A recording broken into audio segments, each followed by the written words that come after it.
अस्सलाम वालेकुम, welcome to my channel आज तक उर्दू। पंजाब में 14 दिन के लिए मामूलात ज़िंदगी मुअत्तल करने का फैसला। लाहौर पंजाब हुकूमत ने लॉकडाउन का नाम दिए बगैर कल से सब कुछ बंद करने का ऐलान कर दिया। कोरोना वायरस का फैलाव रोकने के लिए 14 दिन के लिए मामूलात ज़िंदगी मुअत्तल करने का फैसला कर लिया गया।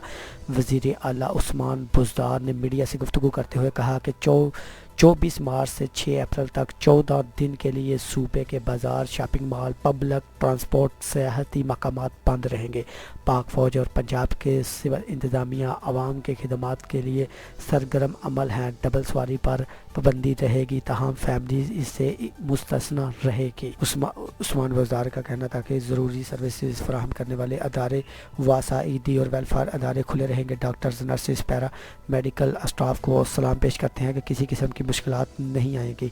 जिस तरह मामलात ज़िंदगी चल रही है, इसी में थोड़ी सी तब्दीली की गई है। उन्होंने कहा कि पूरे सूबे में सप्लाई में कोई खलल नहीं आएगा। गरीबों के लिए कल वज़ीर ख़जाना पंजाब काबीना अजलास से प्लान पेश करेंगे। वज़ीर आला पंजाब बोले कि 21 मार्च को पंजाब में 2 रोज़ के लिए शॉपिंग मॉल्स, बाजार बंद किए गए। घर में रहना ही कोरोना से बचाव का बेहतरीन तरीका है। घरों में रहने की अपील पर आवाम के तावन करने पर शुक्रगुजार हैं। ये कर्फ्यू लॉकडाउन नहीं है। सूरत हाल अच्छी रहे तो वक्त से पहले इस ख़त्म भी कर सकते हैं। अगर आपको ये वीडियो पसंद आए तो वीडियो को ज़रूर लाइक करें, शेयर करें और आज तक उर्दू को लाजमी सब्सक्राइब करें। शुक्रिया, अल्लाह हाफिज़।